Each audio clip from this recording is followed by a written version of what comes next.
Every time I record this intro, something happens. So we're just gonna keep doing this for the millionth time. Alright, this video is also going to be a part of my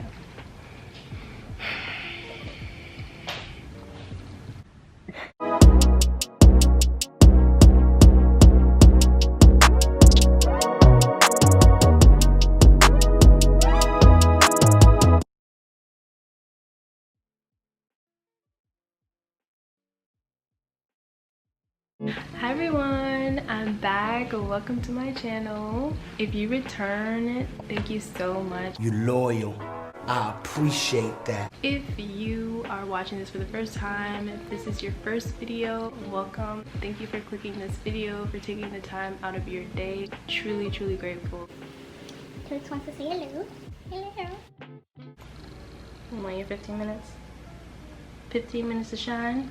Okay, today I am in a blazer because we are about to get serious, okay? Some of you are probably looking at the title thinking, How to save, like really? But this is actually a really common problem. Something so simple that a lot of people struggle with, including myself from time to time. especially in this day and age of consumerism where everyone is spending money at all times. You also have your family, healthcare bills, food, clothes, entertainment, technology, everything that is taking our coins.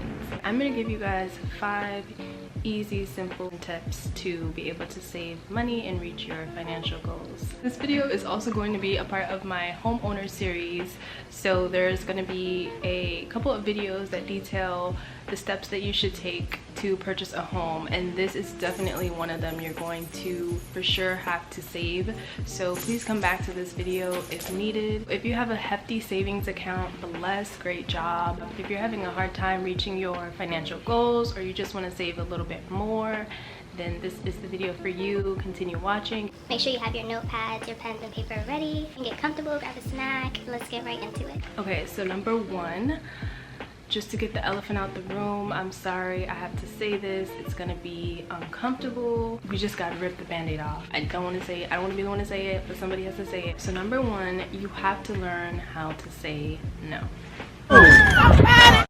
In order to save, you have to have some degree of selfishness. I know, I'm sorry, it's ugly. Selfishness has a very negative connotation, but honestly, in order to save, you have to have a very strong mindset and realize that you cannot always say yes. You have to put yourself first. And I'm not telling you to neglect everyone and be a complete prick.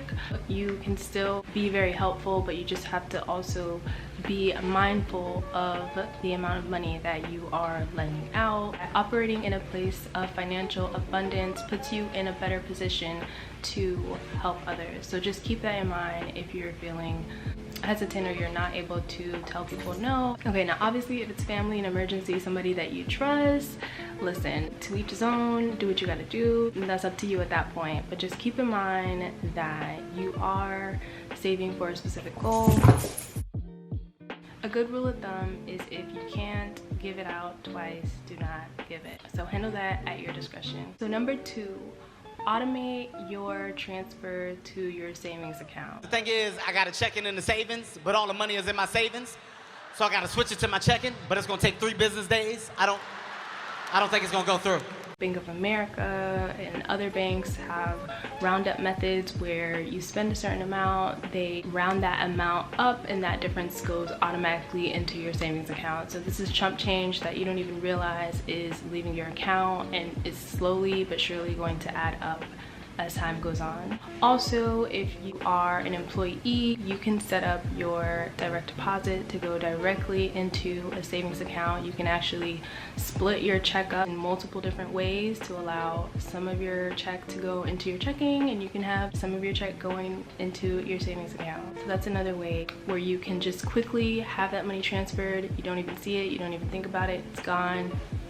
you're not spending it. There's a 50-30-20 rule. 50% of your income should be going to your needs, 30% should be going to your wants, and 20% should actually be put into savings. So if you calculate your net income, what you make after taxes, and you take 20% of that, that is technically how much you should be putting into your savings account each month. So if you're not automating that, you can go ahead and do that manually. Number 3, pay attention to your spending habits and cut down, okay? Sometimes you have to downsize. Are you splurging? Are you eating out too much? Do you have too many subscriptions? Can you cut down a little bit? Driving super far when you could be carpooling or taking public transportation. Are you buying too many shoes, too many bags? Did you buy a Birkin and now you're bankrupt? Like, you have to gauge what you are spending your money on. All that stuff will add up. An app that I personally use and love is TrueBill. If you need help tracking the amount that you are spending and saving, this is a really good tool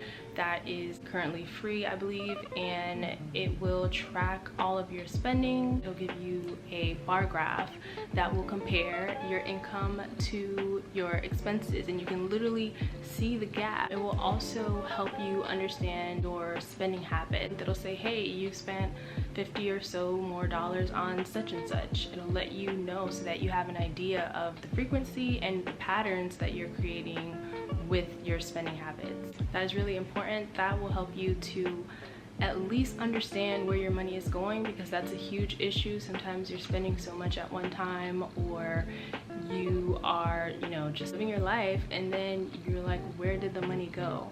So this is a really good tool to help you literally keep track. You don't have to worry about Excel spreadsheets. If you don't have time to update that every day, this is something that's going to automatically connect to your bank account and make it way easier for you to just quickly see what you're spending your money on, how much you're saving. Another good thing is that it also lets you know if there are discounts available. So it may give you an alert that will tell you you are spending a lot of money on your car insurance, and they will have vendors that compare quotes to see if you can get a lower policy with someone else. So little things like that. A really great tool. I'm not sponsored, but listen. TrueBill, if you're ever watching this, I'm here. Love that app. Another way to cut down is to just consider where you are shopping. I would shop at Ross Marshalls to the day I die. I probably got this dress at Ross, to be honest, and try to find stores that are going to give you the bang for your buck. You have to cut some of these expenses, make some sacrifices. Honestly, no one's gonna be able to tell where you got that blouse from, where you got that skirt from.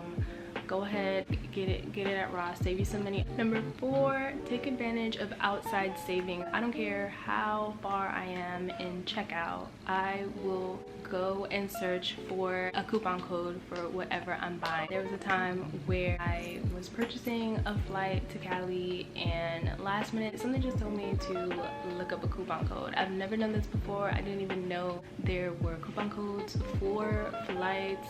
Something just told me. I don't know if it was my ancestors or what, but I searched up coupon code for this specific airline company, and I literally found a 90% off coupon. I was freaking out, calling my best friend, going crazy. I couldn't believe it, but it literally was legit. It was like a $300 ticket, ended up being $70. I still had to pay for my bags, but it was definitely worth it. I should have booked a year of tickets at that time. I don't know why I didn't do that. Always check for a deal. Don't be modest, don't be scared.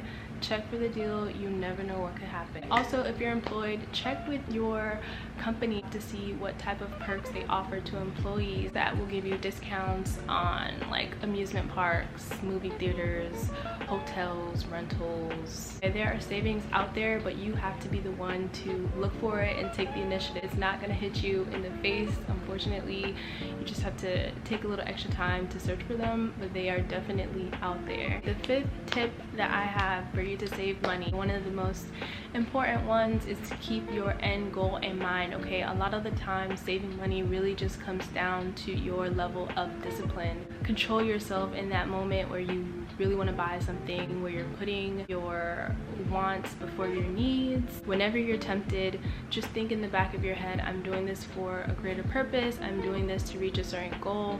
Think about how good you're going to feel once you reach reach that goal. That's one of the best feelings in the world, working hard for something, saving for something, and being able to achieve it in the end. Honorable mention, this is not included, but this is actually super important. The sixth tip is to be very grateful.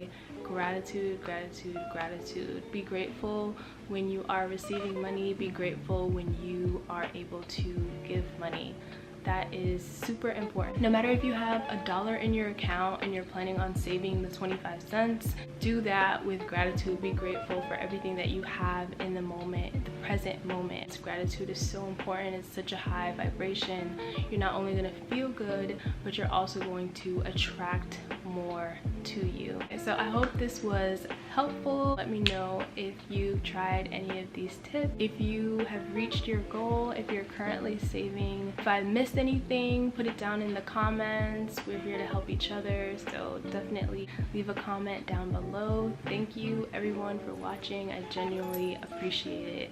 Every single person, every single view. I don't care if it's 1, if it's 2, if it's 5, if it's 10. Thank you for watching this video, and I'll see you in the next one.